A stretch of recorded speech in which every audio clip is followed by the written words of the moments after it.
we are live with Andrew Topping, our accountant, and Nicholas Carazza. And yeah, we were just saying that I don't watch. It's Nicholas Alexander to you, please. Nicholas Alexander Carazza. I just turned off his mic, Andrew, so he's done. That's he's easy. done. Okay. It's just it's just us. But yeah, I don't really watch podcasts on video either. Okay. All right. I just do audio. Yeah. The odd time, like if there's a Joe Rogan clip from, Joe Rogan's a podcast I like, that if there's clips, I might catch a quick clip, like a 3-minute clip or something. You mean if YouTube. someone posts it online somewhere, or Yeah, you go he has look he has a YouTube channel called JRE Clips where they clip. Yeah, I've seen that. Yeah. And I guess I'm subscribed, and those kind of come up. Oh, okay. So I'll watch that, but I don't. But I find that the younger generation is watching it. Like I know my son will watch a full podcast on video. Oh, really? Okay. Yeah. I mean, I normally just like when I'm out exercising or walking or something. That's normally when I listen to them. So yeah. Because I listen to them at 1.25 to 1.5 times. I think most times when it's just audio on a podcast is 1.5. And if I watch any YouTube videos, they're 1.25. Even like not podcasts, other things. If I watch the slow clips, it seems so slow to me. It's like strange, because I'm just used to listening to it at super speed. I'm listening to it faster. I don't like listening to it to super speed because I feel like I learn from people the inflection in their voice, the speed at which they're saying certain words. Like there's non-verbal, but those are all verbal. That doesn't make sense. There are some cues in the way people are speaking that I feel enhances my understanding of their intent. Yeah. But if you do it at 1.25, those are still all there. 1.5, not so much. 1.25? No. 1.25 if you listen to me at 1.25, that's like 3 for yeah, but you're 1.5 compared to the average person. Yeah, exactly. So you have to listen to me in normal speed. I see. I try to get through your stuff as quickly as possible. I try to delete your stuff. Can you tell that you guys are brothers? That was good. His jokes are usually bad. That was actually a good joke. You don't have to tell me I'm funny for me to understand I'm funny. I mean, I get it. I'm not arguing. Yeah. Poor Angel. He's not arguing. He doesn't think you're funny. He knows that you're not funny and then you just laugh at your own jokes. That's what he meant. No, Andrew's laughing because I'm hilarious. Okay. Something that I'm not, that isn't funny is our federal number. So Andrew, you're an accountant. We should tell everybody that you're an accountant. I am. So this is my dream come true because I just ran some numbers. Are you guys ready for this? Because we went through it a little bit, but I want to get Andrew's shock and awe here. Our federal government revenues, the latest data I can pull, are $334 billion a year. That's how much as a country we take in tax revenues, and God knows what else this country is doing to earn its $334 billion. Okay, but that's what we're pulling in. The interest payments that we pay on our federal debt federal interest payments on our debt. And the reason I'm hesitating is I think it's on our combined federal and provincial debt, but the federal interest payments on debt are $20 billion. And that's from where? They outlined that in some government website. That's where they disclose that. It's really right? hard to pull. No, I got that from the Fraser Institute. It has a bunch of reports where they go digging through the data and get that. Our federal debt, and this you can kind of pull, but this is federal debt.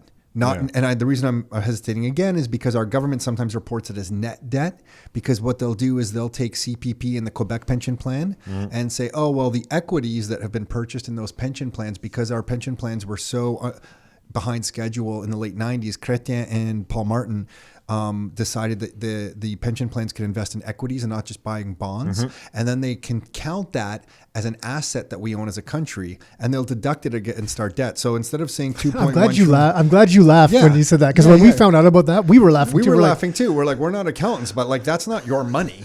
Like, how are you saying? Because then instead of reporting $2.1 trillion in debt, we'll report something like $900 billion, because they'll say, well, the pension plan has like this much. It's like, and it has like a $400 billion or whatever. And then a couple other things they deduct as well. And they're like, well, our net debt is only 40% of GDP. And I'm like, whoa, time out. Like, that's not stuff you own. It is until they pay it to you, I guess. I guess. And other countries don't report it like that. That's why on some charts we'll look, our numbers, our debt to GDP numbers look better than they really are. They just buy bonds. So they're not in the stock market. with their Social Security, as far as I know. So they don't do it that way because they're just like the debt it cancels out, right? Like you issue debt, the pension funds or Social Security or whatever, whoever's buying it buys it. It's kind of like a wash. But here they say, oh, well, you now own an equity and we're going to count that differently. Anyway, so our federal debt is $2.1 trillion. Our federal GDP is about $2 trillion. So we have more debt than we have annual GDP. But here's where I get really interested in things is that if our federal interest payments on our debt are $20 billion a year, and our annual deficit in a non-pandemic year is about $20 billion. Like it's always going to change because sometimes it'll be forecasted to zero. And, last year with the pandemic, it was like 340 billion or whatever. Yeah, it was really big last year. It was 340 billion. But I think it was supposed to be about 20 billion or so. That was the forecast before the pandemic hit. Right? Just 20 billion. I think then someone said it was going to go, it went to 34. Nick, I don't know if you remember, it hit 34, I think, something like that. And then it went to like 340.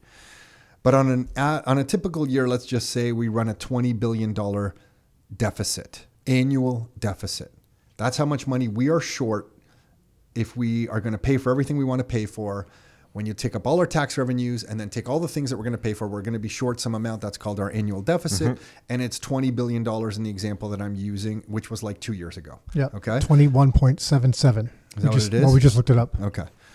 And then if interest on our federal debt of $2 trillion at 1%, that equals about $20 billion. Mm-hmm. So it looks like we're paying about 1% across all the durations and whatever our debt, however our debt is denominated, and I don't know if it's 5-year, 10-year bonds, whatever it's all doing. It looks like we're paying on average about 1%. Yeah.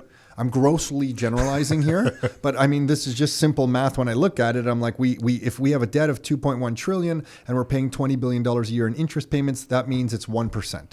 So then when I see headlines where the Bank of Nova Scotia, I think, came out, or somebody came out and said, we're going to raise, or we expect interest rates to go up by the Canadian government 8 times over the next 2 years. And in the last 2 weeks, that's all I've heard. And everyone's walking around saying, well, Tom, Nick, interest rates are going to go up. Interest rates are going up. 8 times. 8 times. Yeah, I hear the same thing. Okay, so then now if I just break out some basic math here and I say if we're paying $20 billion in interest payments now at 1% is the interest rate that we're doing that at. If rates were just to go up 1%, we would double the amount that we're paying in interest only on our debt. Yeah, that's crazy. It's crazy, no? And not only would we double it, we would double our annual deficits, because if our annual deficit in this country is about 20 billion in a non-pandemic year, and then our interest payments go up, we would take an annual deficit from 20 billion to 40 billion. Assuming there's no change in revenues and everything else. I'm assuming, yeah. And then if you were to go all the way up to 4%, if you were to go to 1% to 4%, instead of the 20 billion, which is about 7% of our total revenues, that's how much it's eating of our total revenues, the $20 billion in interest payments, it would go up to 28%. Interest payments would go up to 28% of all our revenues, assuming the economy did not shrink because you raised interest rates. Yeah, which I'm sure it would. This is why I feel like it's just math. And I feel like this took me all of 10 minutes to dig up.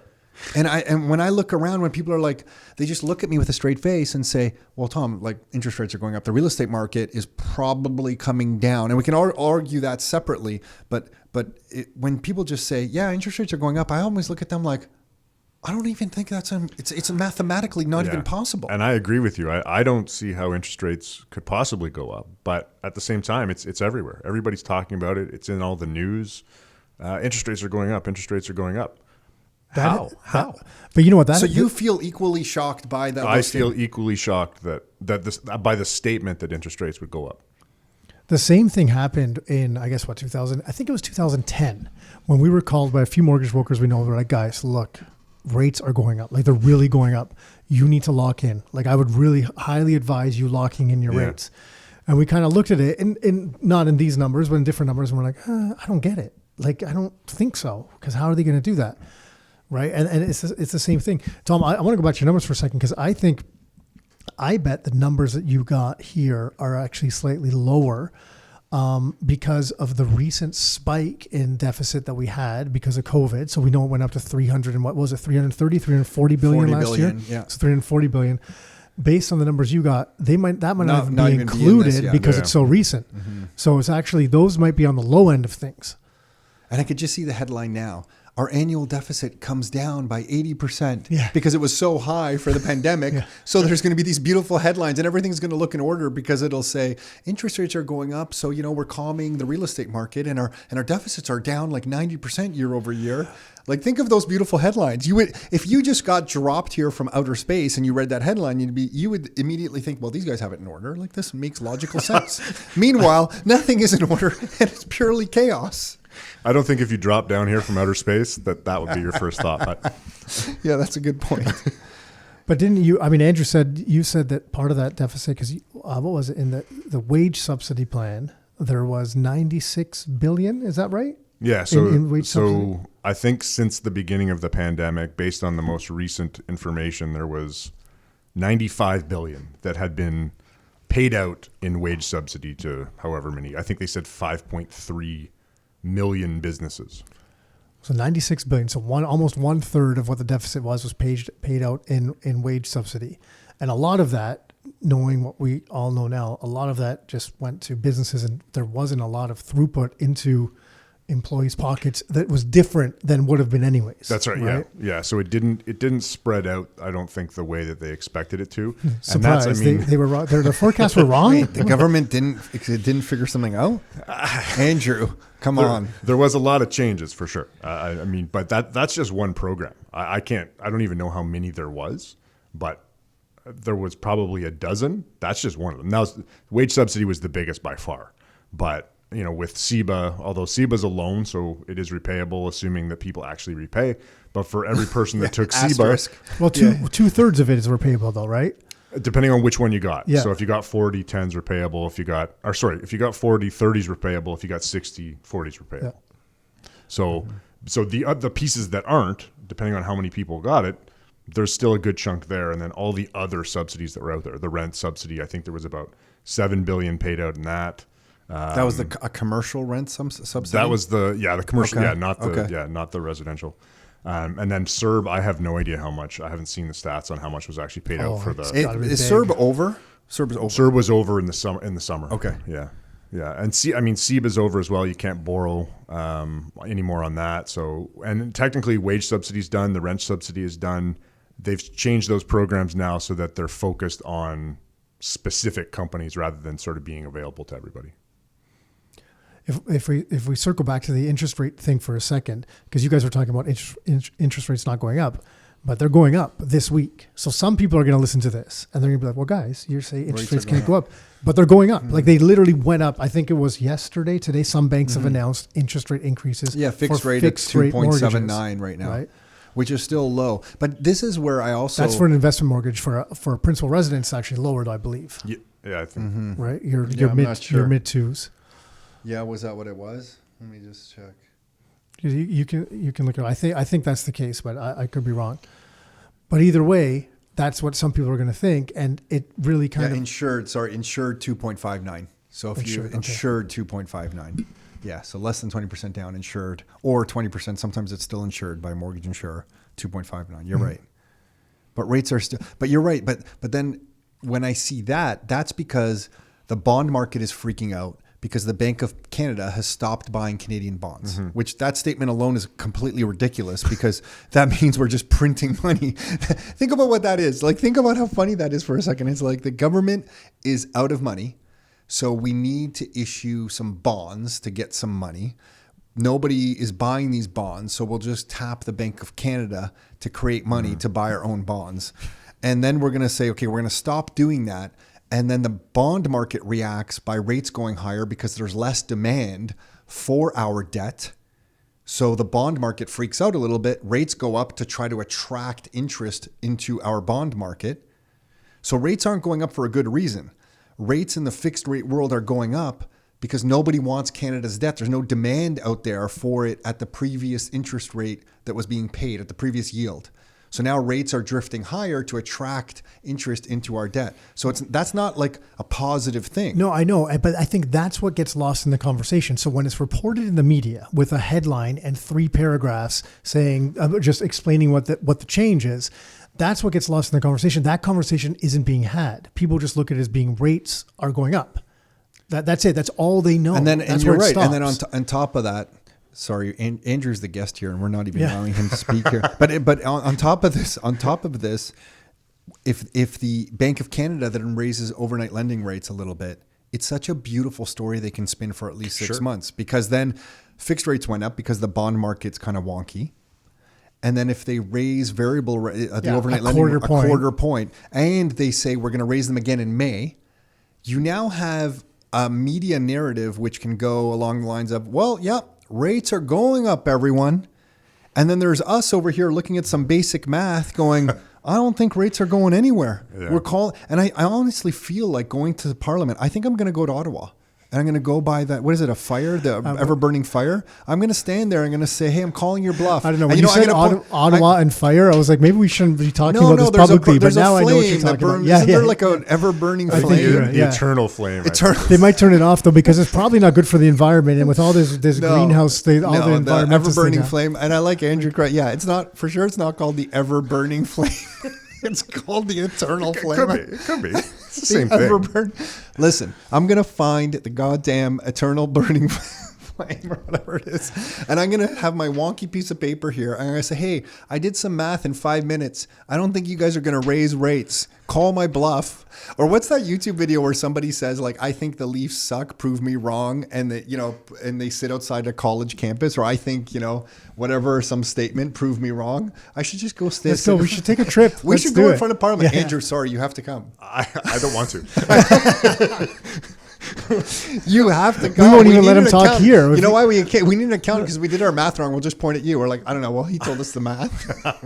Okay, then I'm going to actually do the math. Yeah. You're not going to trust the scribbles on this piece of paper. But just so you know, the scribbles on this piece of paper came from the Canadian government's website. Yeah, and as Nick said, I bet you that those numbers are out of date. Yeah. So I suspect the picture is actually way worse than that. Yeah. Oh my God. Andrew, you have to come with us. Nick, we got to do this. Just think about that. We do a live YouTube stream just from sitting out there waiting to talk to Justin Trudeau about these numbers. He told everyone during the election he didn't care about monetary policy. Remember when he said, excuse me, I'm not going to talk about monetary policy. But and in defense of... he said, I don't worry about that. And I was kind of like... Kind of feels like you should. Yeah, it kind of feels like it's something of importance you should think about. Listen, in defense of Justin Trudeau, can you believe I just said that?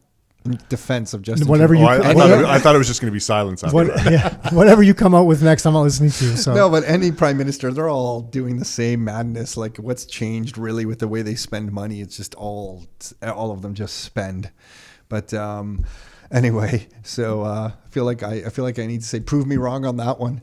But I agree. I mean, and not to mention all of the fallout that would follow an interest rate, any significant interest rate increase.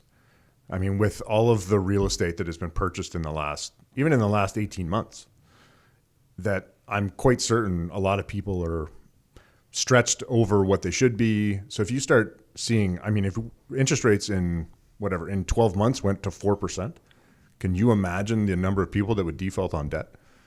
It would be crazy. Can you imagine the 5-year renewals that would be coming up due to go back to a fixed rate? And let's say they've been at, if you renewed 4 years ago, you're probably not at 2%, but you're probably at like 3 something. And then if you come up and it's like 4.8, 5.1, something like that. Because I think I renewed 3 years ago, and I think mine's like 3.5. That sounds about right. So imagine getting a point or 2 points on top of that, and it's like 5.2% on your renewal. But that, not only that, it's also at the federal level. What happens to all our debt that's constantly renewing and maturing that has to be rolled over? Because we're not paying our debt.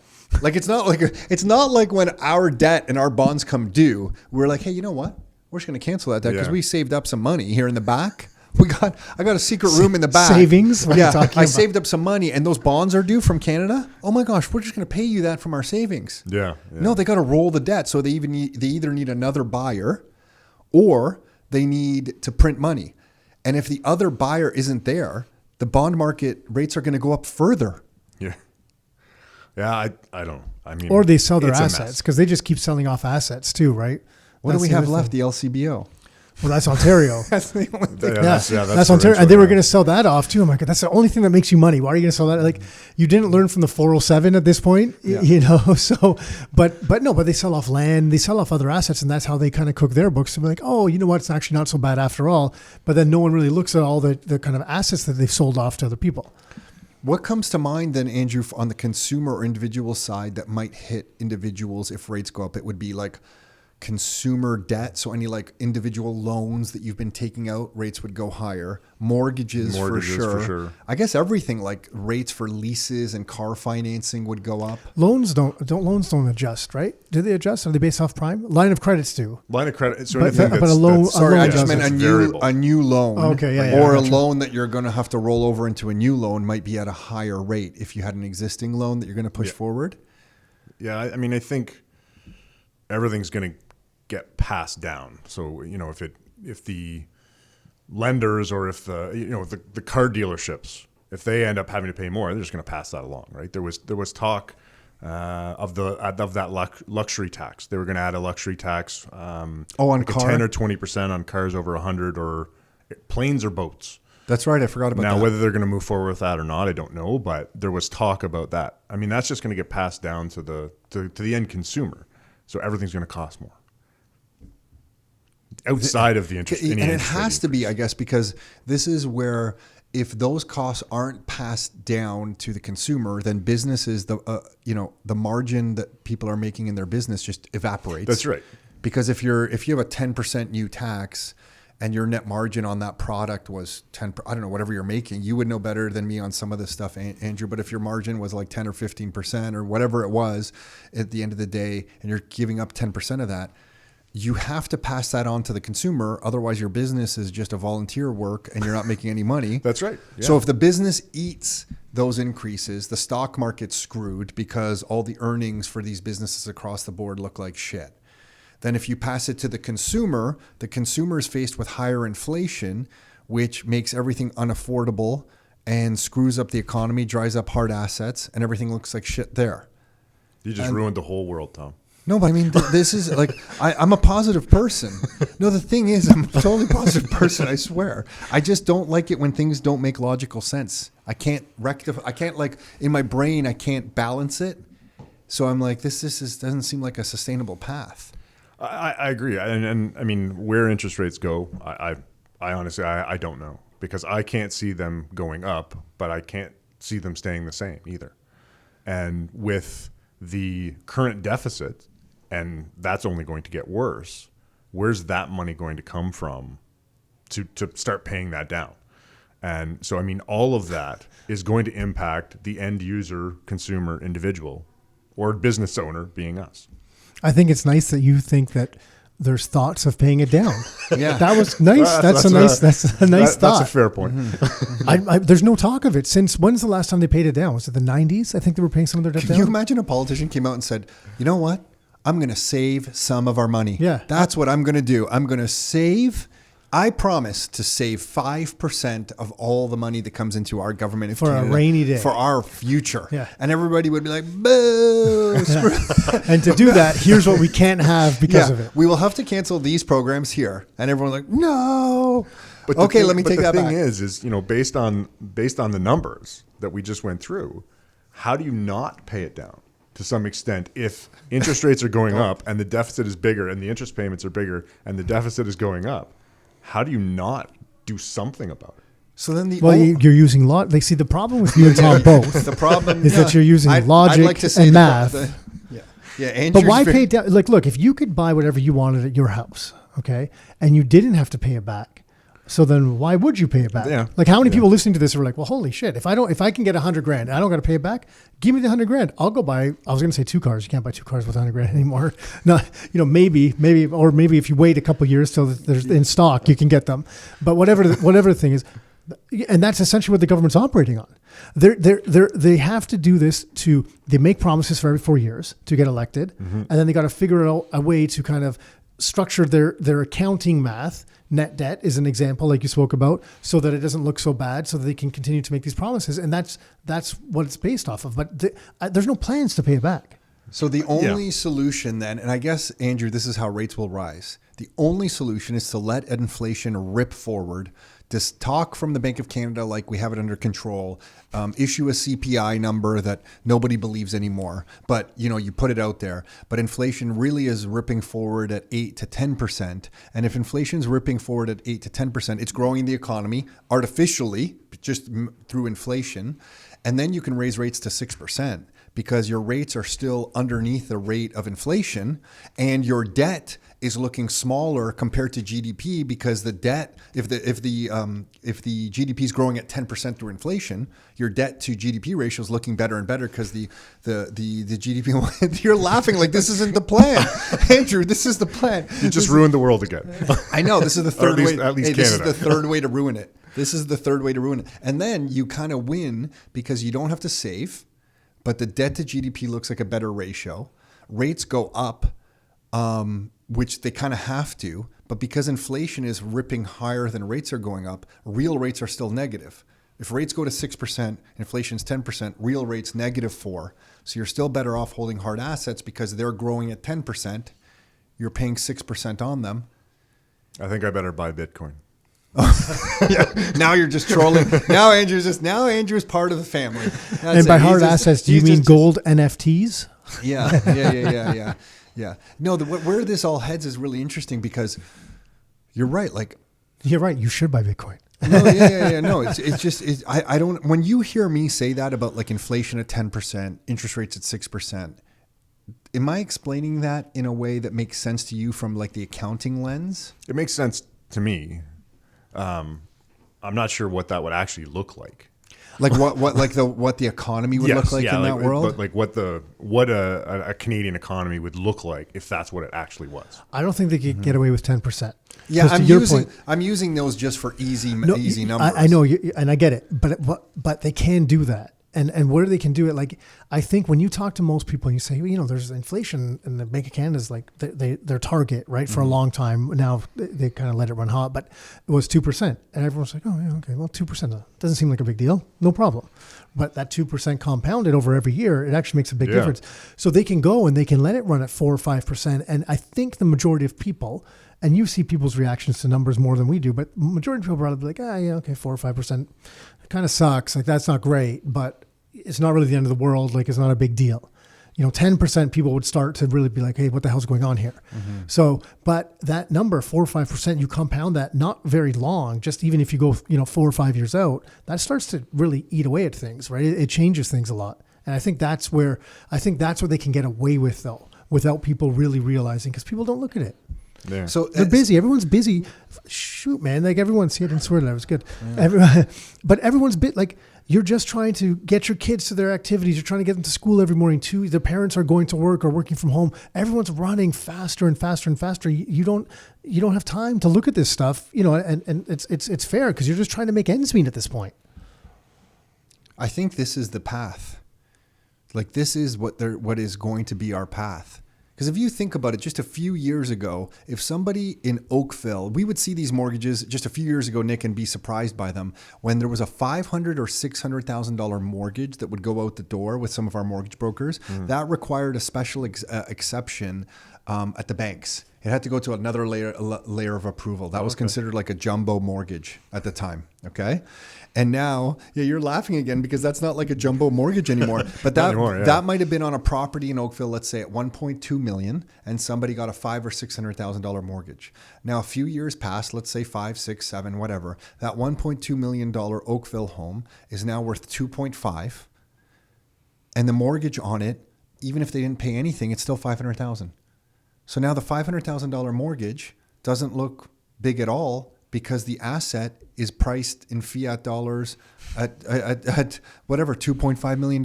Yeah. And I just feel like that's a perfect summary of what's going to be done with the economy. We're just going to inflate the economy and try to outpace the growth of debt.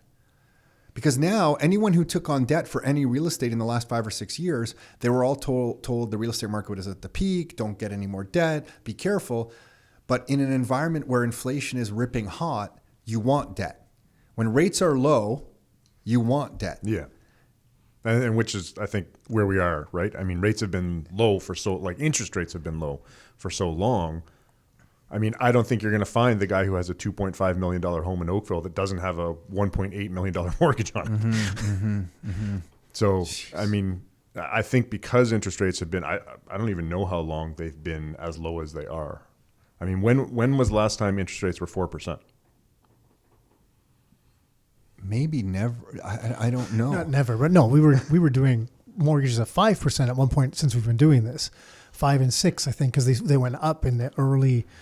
Oh, sorry. I thought you just meant like when have they been this low? Oh, when they were like 4%. Yeah, when were they 4%? I don't know. I forget how many years ago. I think this last 12-year window, we haven't seen them before the previous 30 or 40 years. I don't remember on the interest rate charts that are coming to mind them ever being 4%. Oh, other than recently. Other than the last 10 to 15 years. Like I think this is I'm not sure. New. Not that I mean, in no time in recent, I mean, the economy had changed so much and the structure of our economy's changed so much that even if they were at that time, it'd be so different. But not that I can recall because they started so high and then they just slowly, I mean, there was, ups and downs, but the trend line for I guess before even I was born, it's always been down. No, but it's just been a long-term downward trend, right? When you work with Canadians on their taxes, either small businesses, is your business split up between business owners and individuals pretty equally? Do you do both? We'd certainly do both, but I would say the majority of our personal tax clients are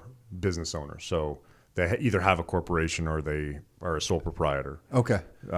So I would say we have more businesses than we have personal tax clients, but we do have a huge number of personal tax clients that just happen to own the businesses that we also have.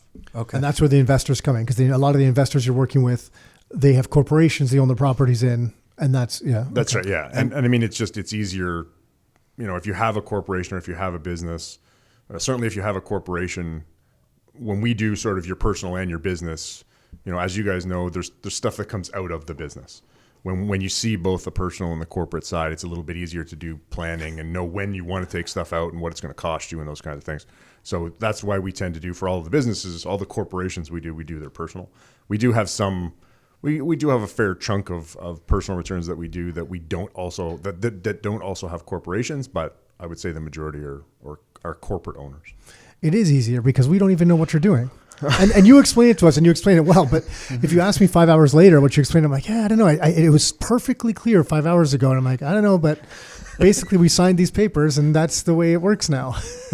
When you speak to business owners, is anyone having these discussions or is it just like, hey, everyone like Nick's saying is on the day-to-day fighting the fight and forget it. We're not going to think these thoughts. I would say Nick's probably the most correct. Yeah, you can say I'm right. It's okay. Tom knows Nick's it a lot. Right. He doesn't say it often, but he knows it. Nick's definitely right. I secretly know, I like that. That sounded great. I secretly and publicly know that I'm right, and I sometimes just give Nick some confidence by saying, "Hey, some confidence." Yeah. Thanks. Younger brother thing. I would say very, very rarely do people come in and have just sort of that very broad, high level.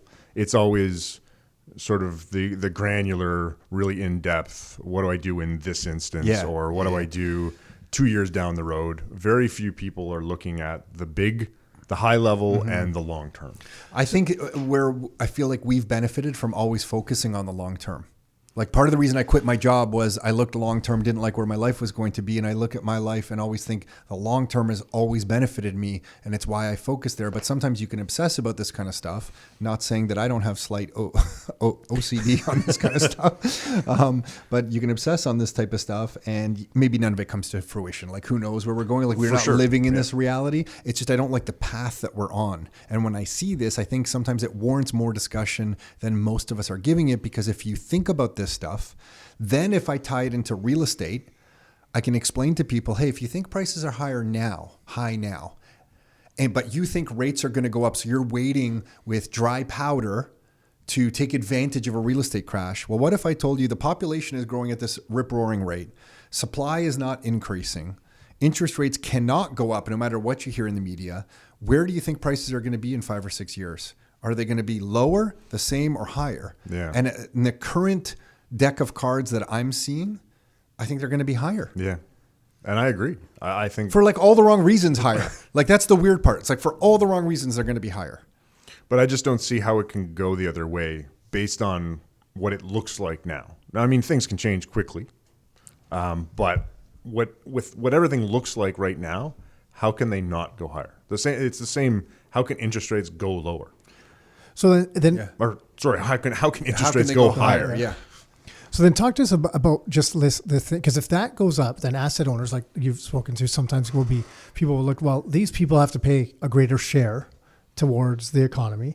And this is where there was talk before the election. Like I had a friend who had sold his business and he sold it for a decent sum of money. Mm-hmm. And he actually went down to Cayman. His parents have a place down there. He went down there looking for potentially just see what opportunities were there for him, because he was concerned about a wealth tax coming into Canada. And there was talk about that earlier on. So and I know there's nothing around this, and I know that because you've kind of dealt with it before, but in general, that idea, like what does that idea look like? It just means that they just say like, well, you have a bunch of money or you have a bunch of assets, so we're just going to tax you this much. Is that what it means? Like, is it not? More or less. I mean, right now, most of the tax that you pay is either sales tax or income tax. So based on the income that you make or the revenue that you make, or what you buy. So that's pretty much how government gets its money. Wealth tax is not based on what you make; it's based on what you have. So what do you hold in assets? So shares of a corporation, portfolio investments, Bitcoin, if they can find it. I like that. Yeah, okay, keep going. So what do you gold, own? silver buried in Europe somewhere. I don't know. Yeah. Who has that? I don't know anybody who has that. So who would be crazy enough to do that? That's part of the problem with the wealth tax, is how do you determine what someone's worth? Mm-hmm. Right. So how do you know as the government that I have reported to you all of the assets that I have, so that I pay the proper amount of wealth tax? So that's the complication. And I mean, lots of other countries, I think, have tried. Some European countries have tried a wealth tax. Didn't go well. I think France tried a wealth tax. It didn't go well. So I can't imagine it's something that would happen in Canada, but you never know. Mm-hmm. But it's based on your assets instead of your income. Yeah. And then especially with the way that, look, there's a lot of it more so in the US for sure, like lobbying and stuff like that. But it is growing in Canada, because I was reading about the lobbying industry, let's call it, in Canada, and that it's growing. And so it would really impact like the people that are pushing the politicians and that are funding all the political, or a lot of what's going on in politics. It would really impact them in a negative manner, which I think makes it even harder to implement that type of stuff. I'm not saying it's impossible. And I guess there would be exemptions and structures, but it's no different than, look, pharma is one of the biggest lobbyists in the US. And that's why it's very hard to push through any laws that are like kind of to try to reduce the power of pharmaceutical companies in the US because of that. And it's the same kind of principles, are in play here. And that's what kind of freaks me out about it. I'm like, I don't really see how they could do. And I'm not saying there's not going to be something, but it would be a tough sell, I think, because it's like, what if that asset then drops in value because they raise interest rates? They're like, screw it, we're going to raise interest rates. And now I've paid this wealth tax off my home that's $2.5 million, and now it's worth $2 million. I'm like, what the hell? What just happened here? Then you get a loss of some sort, because if you pay tax on some gain that you were just assessed. I think that's why, and I think that's where it gets too hard. Like no one's been able to figure it out. To what you were saying, so it gets difficult maybe that way. I'm not sure. Well, and that's I guess one of the downsides of the wealth tax is it's at a point in time. So what are you worth today when we assess you? But tomorrow that might be so different, right? So I mean, look at somebody who has significant investments in public companies or something like that. And I mean, again, I don't know what criteria or what things would go into the basket of a wealth tax. But if something like that did, you pay based on your wealth today, and then something happens to your company tomorrow and you lose 50% of the value of that company, and that's a good chunk of your wealth. Now all of a sudden the next day you're not worth what you were yesterday that you paid the wealth tax on. Yeah, like if you have a restaurant and the government orders you to close for a year, your restaurant's no longer worth the same amount of value. That's right. You won't be just pissed that they ordered you to close. Now they've dropped the value of it. Like you've just paid tax on it the day before they ordered you to close. So, and I mean the same thing can happen with income tax. So in a year you earn $1 million, but you take that $1 million and you invest in real estate, and then the real estate market crashes, and now you still have to pay income tax on your $1 million, but you don't actually have it because you invested it and lost it.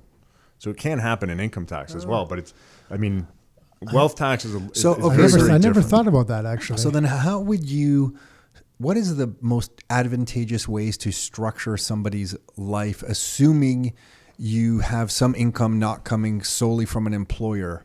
Is it what I guess what I'm asking, is it in everyone's best interest to try to run some sole proprietorship? Do you get tax advantages there? What are some of the structures that we have in Canada? There's sole proprietorship, then there's like a corporation. Yeah, so I mean you've got employee, okay, sole proprietor. Sole proprietor being I'm in business for myself, but I'm not incorporated. So essentially, I run my own business, but I report it under my own name. And you're taxed on it at the based on your personal marginal tax rates. Okay, and a lot of people do that, run sole proprietorships. I would say less people today than did in the past, and some of that has to do with corporate tax rates and personal tax rates. I would say that, if you are a sole proprietor, most sole proprietors that either make a lot or have a lot of risk or just want to sort of plan, you're not going to be a sole proprietor.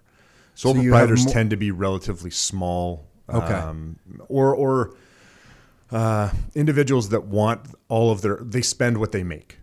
So if we add a corporation into the mix, there's no benefit. It's just overhead cost. That's so right. Don't incorporate because you're spending everything you're bringing in. Absolutely. And maybe you don't have a lot of liability in what you do. So you can get some basic business insurance and you kind of have liability coverage for what you need. Yeah. Okay. Yeah. So then if you go past the sole proprietorship, the next thing logically to do is to just incorporate? I mean, you could have a partnership. So you could be in partnership with somebody else, which again, a lot of partnerships have all the partners are corporations. So generally kind of leave partnership out. But yes, you're going to go into a corporation. Tax rates are better. But a lot of that goes back to where do you want your money, right? So if you make $200,000 and you spend $200,000, the corporation's not going to provide you with any value because the biggest value of a corporation is deferral.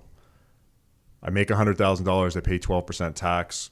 If I leave my $88,000 in the corporation and reinvest it in the business or reinvest it in assets, I'm investing $88,000. If I take it out, I'm going to pay personal tax on that and then reinvest whatever the after-tax dollars of that are. Okay. But isn't there, and this is maybe more of a legal question, because I don't understand why you would ever not want a corporation, even if you're spending all the money, just from the liability perspective of it as well. So like I understand the sole proprietorship, but because the tax, even if my understanding of it, because it's called something that you've told me 100 times and I forget, but basically if you make money in the corporation, you pay the less corporate tax. But if once you take it out personally, you pay less personal tax on it because you've paid tax in the corporation and there's some dividend thing credit to the capital account, or I don't know. No, use the wrong part words. was made up. But okay, but I just know capital account something. But anyways, there's something like that. So you pay roughly pretty much the same tax, right? The integration, so they call it integration in Ontario, the integration between corporate tax and personal tax is very, very good, which is bad for us. Because essentially it means that if I earned $100,000 and let's just for argument's sake say I paid 30% personal tax. If I earn that $100,000 in the corporation, I'm going to pay, and then I pay my 12% in the corporation and then I withdraw the $88,000 as a dividend. I'm going to pay 12% in the corporation. I'm going to pay 18% personally. So I still paid 30% on the income combined. Yeah, so it works all the same way. So then with that, other than there's some additional fees to set up the corp and then to service the corp, meaning the accounting and the bank fees are slightly higher with the corp and stuff like that. But outside of that, to me that it's the same tax rate, but then you get the benefit if one day in the future you end up making more, you have some savings there that you get that, and you get the liability aspect. Like I guess I don't understand. Maybe if it's a small little side business for someone where they're just doing a few things, I guess you don't want to carry those expenses or go through that trouble. But outside of that, if it's any even small, like medium small, even like not even a medium sized business, but kind of even on the high end of small, maybe, why you wouldn't have a corporation? It just seems like smart to do it right away. And I agree with you. I think that's a very good way to look at it. But I think people get caught up in the cost of incorporation and then the annual filing fee. So they don't see they're not looking at it from sort of the risk side. They're not looking at it from the future opportunity side. If that business starts to grow really quickly, I don't have to sort of scramble to then to incorporate and everything else. All they see is, okay, I've got to spend whatever, $1,500, $2,000 to incorporate, and I've got to spend $1,000 or $1,500 a year to file. I could just do it myself, and I save myself $1,500 in the first year and $1,500 every year. That's the way people look at it. Okay. At least a lot of they take liability. They take liability out of it. They take, and I mean, some people even in the real estate world will take liability completely out of it and say, you know what, I'm okay holding 20 properties in a single corporation because I know, or I feel I have enough insurance that I'm not worried about liability. Where, I mean, me personally, I would never do that. I would have, 3 or 4 or 5 corporations to hold that many properties because it separates out the assets. Well, even for selling your assets or carving them up, it might be nicer to have them in separate corps. If you're not going to sell the corporation, it wouldn't matter too much because you're just going to sell the individual assets. We wouldn't normally sell the shares of a corporation with real estate in it. It happens, but it's rare. From a liability standpoint in business or real estate, so if someone's got things in their personal name, let's say it's a business, let's say it's real estate, whatever, there's a lawsuit filed. In Canada, I believe your RRSPs could access those as if you lose the lawsuit, you owe $100,000, you have no money in your bank account, but you have $100,000 in RRSPs. Can they force you to sell those to pay those out? I don't know. I don't know. That's a legal thing. Okay. We'd have to ask a lawyer that. Yeah. What about if you have a property inside a corporation, just one property inside inside a corporation, and you choose to sell that property for some reason?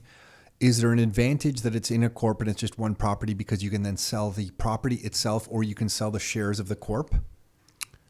Because then the acquisition has 2 ways. You can I can sell the corporation that happens to own the real estate, or I can sell the real estate itself, or no. That's all just like a wash. You can do that. So if the property was in a corporation, you could sell the corporation, or the corporation could sell the assets. So we've got sort of an inside-outside thing. Outside, I sell the shares of the corporation because it's my corporation. Inside, the corporation sells the asset because it owns it. With real estate, there's not necessarily a benefit to selling the shares of the corporation.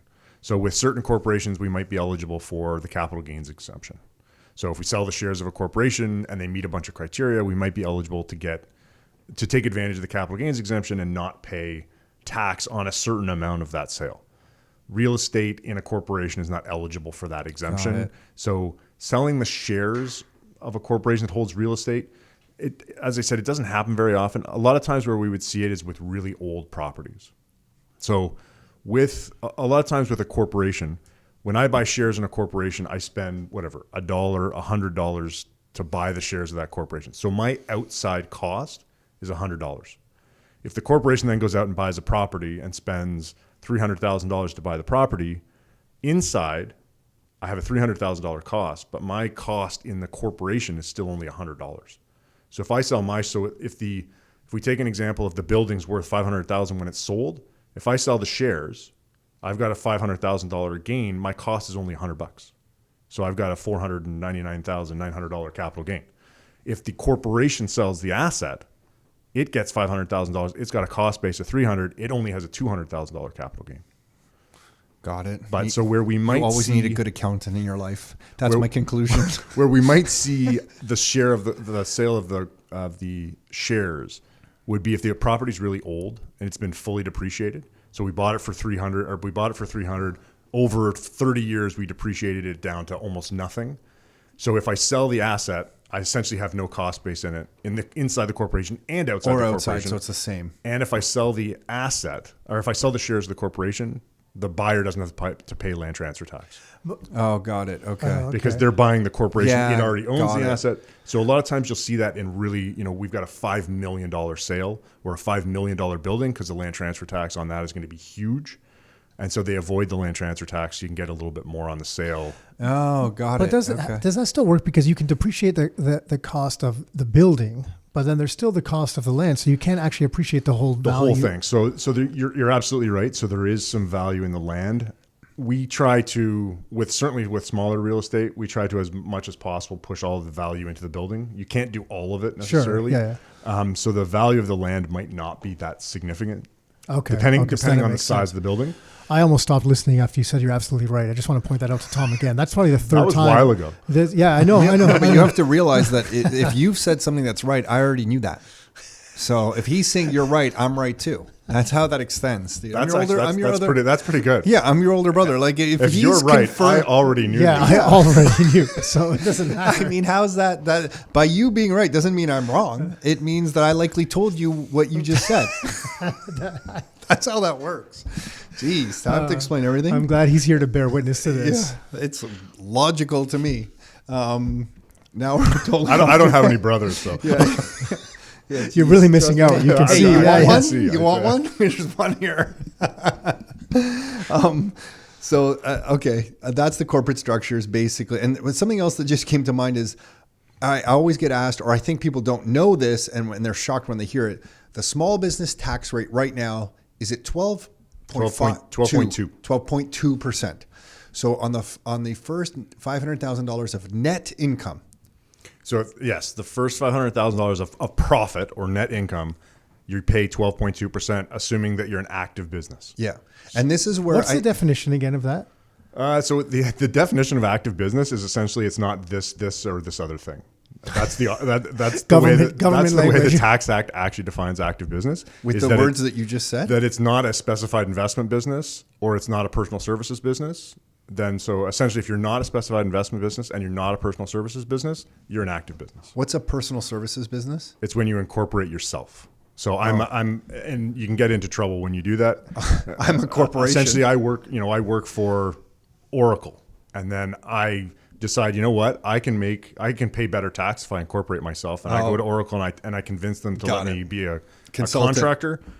But I have no other clients, no other nothing. I just work for them, but I do it through a corporation. Generally, you're going to be deemed a personal service business. Okay. And the other example was that tax rate of the personal services business would be then basically the highest marginal personal rate. Highest marginal personal rate. Yeah. Okay. And sorry, the other example is specified investment business, which essentially is what a corporation that owns real estate is. Got it. And that's why real estate income within a corporation is considered passive business income and is taxed very differently. Right. And that's why, because essentially it falls under the specified investment business. So it's not an active business because it fits one of the other criteria. And so now we're out of that active business, that small business rate. Got it. And with this marginal tax rate, just so, because a lot of people don't get this, because we get this question a lot. So if someone makes $100,000, we're talking personally? Personal. Okay. Personal income.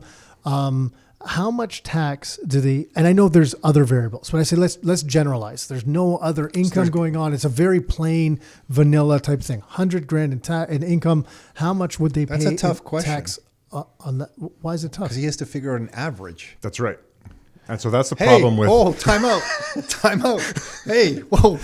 Did you just hear what he just said? Yeah, that was the first time on this. Because the other stuff I knew I was right. I didn't have to say we're anything. 3-1. We're 3-1. No, I'm 4-3 because all yours I was right. You know, it's like a Leafs game. You're losing. You're down by 2. You score 1 in the third. Times you said he was right. I knew that information already, so those are 3 for me as well. Now it's 4-3. So, but we're dealing with a very generic number. So I thought you might know the rates based on a generic number. Now you're attacking him. So it's essentially because now I'm like, you should really know this. With 100,000, you've actually gone through the first and second tax bracket, and are just into the third. So we've actually got between the first and second, and just into the third, there's actually 5 different tax rates that you've got. Forget about that. What's just into the third? What do we lower it to? So it's the first and second. If you're under, I think it's about 92 or 93. Okay, so if we make 9, let's say we're right at that level. Then does it make the math easier on what it would be? Not really, but Tom knew that, by the way. I did. No, I did because there's brackets, so he's got to figure out the average on each of these ratios. I understand, but I thought maybe ballpark, you're probably looking without considering sort of anything else. You're probably around 20,000. See, I don't get it. Doesn't seem too bad. Yeah, so I don't get it. So on 92,000, that's like 20-something%? On average, because that's your average, but it's kind of... The marginal rates, which are for each additional dollar. So if I have $100,000, I'm into the third tax bracket, but I only pay the third tax bracket rate on the incremental dollar in the third tax. And bracket. what are the tax brackets right now? Do you know them offhand? Like what? I don't know them. No. And they change each year. So the high end of each bracket moves on an annual basis. So for 2021 tax year, the top of the first tax bracket was, let's say it's 45. In 2022, it'll be 45.5 or 46. Got it. And so they move each year. And the provincial and the federal don't line up. So we have from 0 to say 42, which is the provincial, and then 0 to 45, which is the federal. But it's really hard to find your average tax rate. Like it's really in hard. My head, yes. Yeah. But with the program that we use, it'll tells spit it me out what it is. what the average tax rate is. Right. And do you see a very common number coming out of that for most Canadians? Ooh, that's a good question. I'll take that as you're right. I knew you were going to 5.3. I knew you were going to take that like that before you even reacted. Okay, I'll give you a point. 5.4. I've never thought about that. Oh, it doesn't really matter. I was just wondering if you just always saw like, oh, look, I'm always seeing 36 or something like that. No, it wouldn't be. I would say you're going to be in a range, and it's going to depend. But I would say most people end up falling between like 25 and 30 on average. But it never feels like that. It never. Because you get EI comes off the check, CVP comes off the check. Well, so if you're talking an employee, and that's why it's not as clear cut. So if you have $100,000 T4. Oh, sorry. That's what I was talking about. There's a whole pile of other stuff that comes into play there, right? Because you've got EI, CPP. Yeah. You're going to have, the basic tax credit's going to come off. You're going to have an employment tax credit that's going to come off. There's a bunch of other stuff that comes into play when you're a T4 employee. Okay. So and that's what I was thinking, because it always seems like you're getting about half your paycheck. Not quite half, but maybe it's 60%. And I forget how Oracle was doing its payroll, but I remember my biggest commission check ever. Like I just killed it at the end of this Q4, and I think it was a $32,000 check. And I remember looking at this thing, and I think I got $16,000. And somebody in their payroll department there or something told me that, well, the way their accounting software works, they extrapolated this out to assume I was going to make this like on an annual basis. This was my now current run rate of income, and that's how much tax I would have to be paying. And then I think then at the end of the year, when I did my taxes, I could kind of try to fix that a little bit. Because they've already taken the tax. So essentially with a T4, your employer keeps the tax, they send it to CRA on your behalf. When you file your return, if you don't end up owing that, you basically just get it back. But I just remember feeling robbed. Because I remember thinking, oh my gosh, I'm going to get like this big, and that was a lot of money. Even after tax, that was still a lot. That is still today. One point, that's still a lot of money. But I just thought at that time, I was like, oh, I just felt so robbed. Yeah. But certainly, I mean, if you get, so somebody who has $1 million T4, the withholding tax on that T4 would be $500,000, give or take. Yeah. So I tell people sometimes when they're looking at potentially leaving their business, their job and starting a business. And I'm like, hey, you don't actually have to make, if you're making and I just use a round number. If you're making $100,000 now, you don't have to make $100,000 in your business to take home the same amount. So in this example that we said, it was $90,000, they're going to pay roughly $20,000. But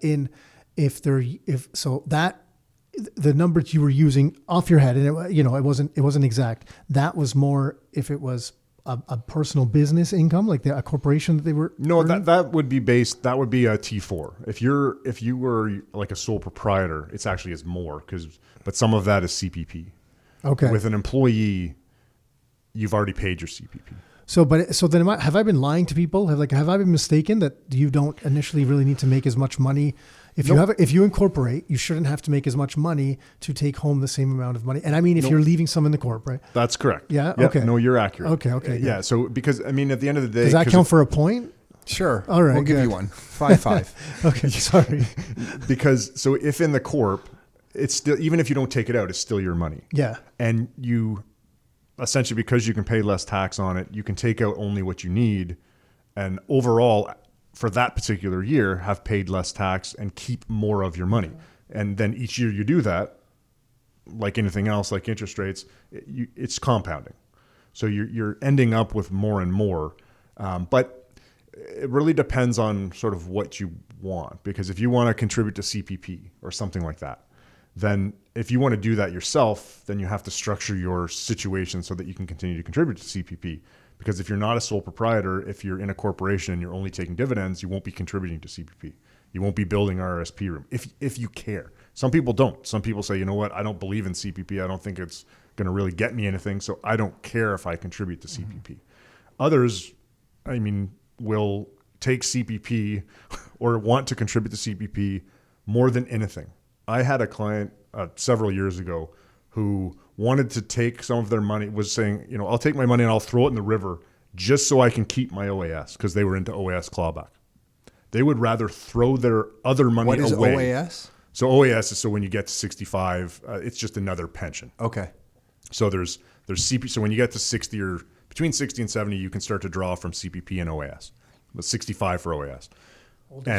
Old age security. So essentially it's just every Canadian gets a specific amount. But if your other income is over a certain dollar amount, then essentially you have to pay back the OAS that you got. Got it. So they were willing to just throw money away. They were willing to just throw their money away so they could get the OAS because it was government money. Just really bizarre sometimes the way people look at various things. I can see it. But on the business, to Nick's point about the value of having a business, and it's even having a side business that maybe can be an advantage, because the expenses that you can deduct off the revenue are almost like investments back into yourself and your own business. Because if you're buying computers for the business, those things are going to compound and benefit you, but it's an expensive expense off the income that the business is generating. But you're left with these assets that are working for you that are an expense off the revenues that you're not paying tax on. Correct? Because it's deducting, it's coming off your profit. To a percentage, right? So where am I looking at that incorrectly?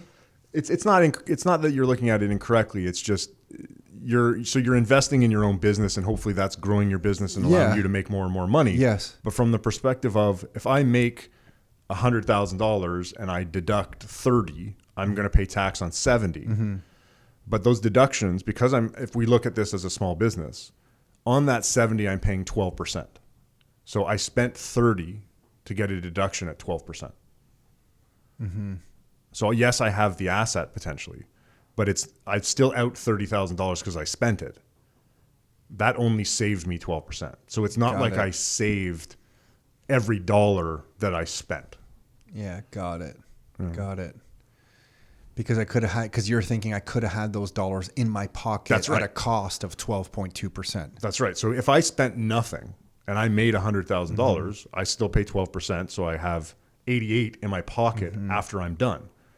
If I spend 30 and I pay tax on 70, now I have 60 something in my pocket? Yeah. 62, 61 in my pocket. Got it. I'm still better off if I don't spend the 30. Mm-hmm. I guess I'm just putting the value on building a corp or a business or an asset instead of the value of money in my dollars in my pocket. That's right. But I see where you're coming from. If the value is placed on dollars in my pocket, it makes sense. But if I'm saying, hey, no, I'm really going to build an asset here, then I want to keep it. Yeah. Right. So much of life is just about where you place your values, you know? Absolutely. But if I'm spending advertising dollars, if I'm spending marketing dollars to build my business so that it's bigger next year and bigger the following year, absolutely that's well spent, even though I might only be getting 12%. But I have conversations with people that are, I'm going to spend this so that I pay less tax. Yeah, that doesn't make any sense. I see your point better now. I don't think I understood that very well before. I see your point. Because if you're just spending, what's the point of spending? I think I'm clearer on that. I don't think I was clear on that before. Yeah, that could be a strike against me, Nick. A rare strike against me. I don't think you're clear on a lot. I don't think I'm, you know what? And if anyone's just listening to us for the first time, I agree. I don't know if I'm clear on very much, but we're trying. Interesting. Okay. I think the biggest thing that we found in value in working with you over the years is that I've never felt just more confident in having someone like yourself to manage all this, where we can just focus on, we do want to build a business and let's try and do this.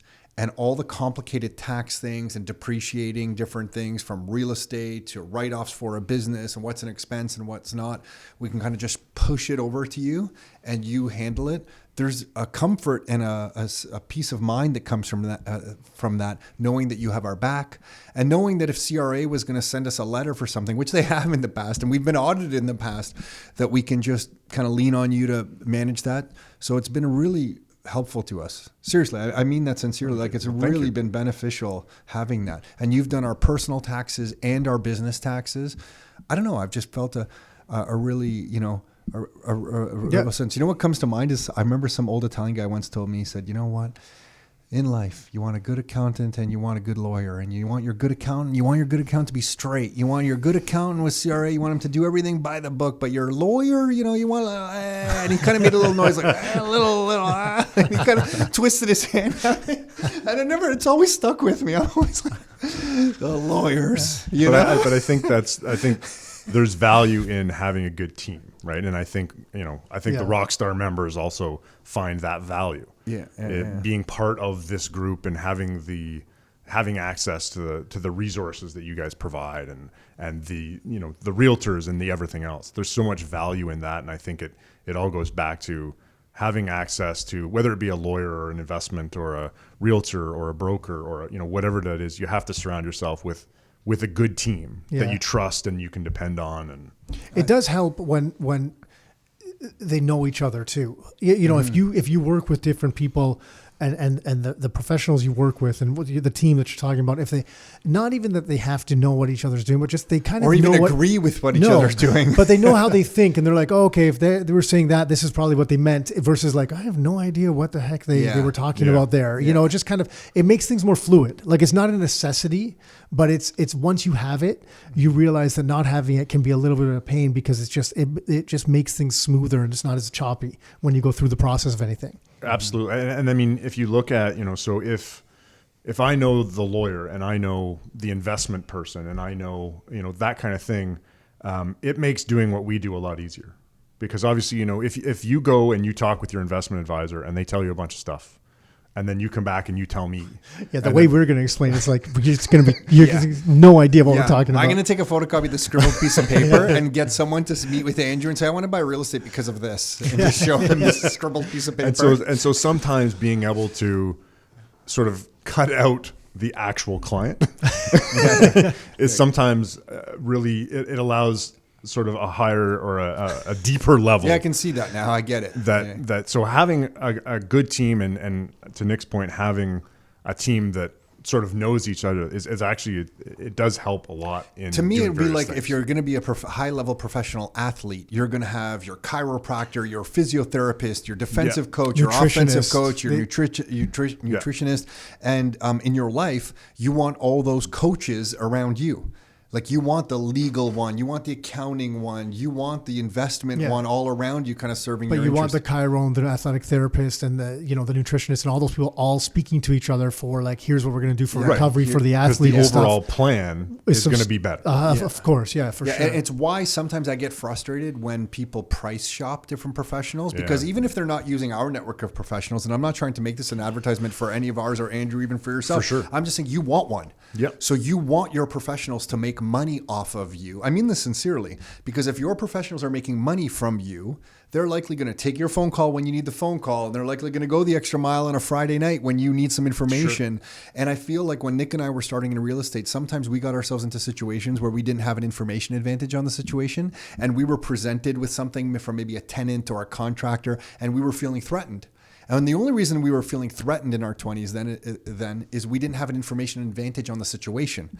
Whereas now, if it's a tax thing, we can call you and get an information advantage and then respond appropriately. Or if it's a legal issue, we have multiple lawyers we can call and get the information. And it just gives you that kind of peace of mind that I really value.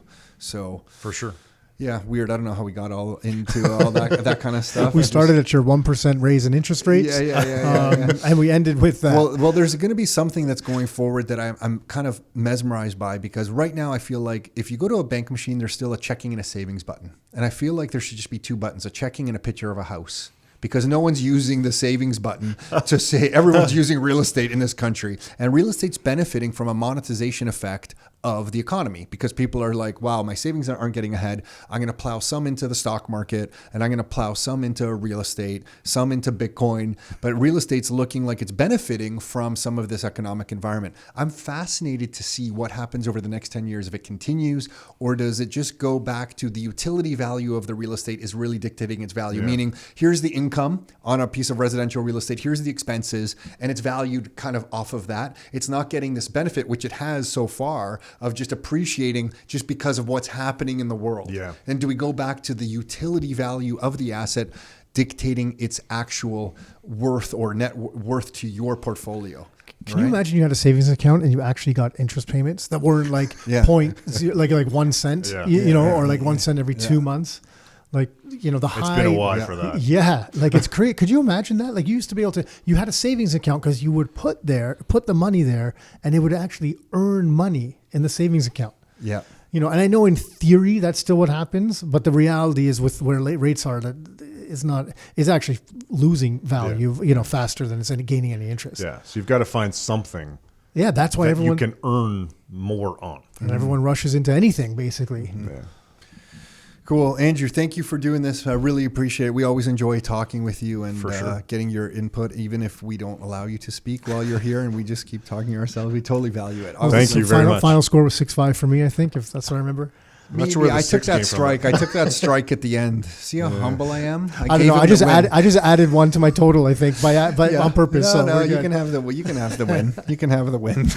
Thanks, Andrew. Appreciate it. Andrew, Thanks, before we wrap up, if anyone wants to reach out to Andrew Topping, the website to reach him is Lugowi Associates. We'll have it in the show notes here, but Lugowi is Lugowi Associates.com. Lugowi Associates.com. Lugowi Associates. And it'll be in the show notes of this episode at rockstarinnercircle.com/podcast. If you find Andrew Topping's episode in the show notes, we will have that URL there. You can reach out to your office with the contact information on that site. Perfect. Thank you. Thank you, Andrew. Appreciate this. Thanks. Hey, thanks for tuning in. You can find every new episode of the Your Life, Your Term show on all the major streaming platforms. So Spotify, iTunes, Google Play.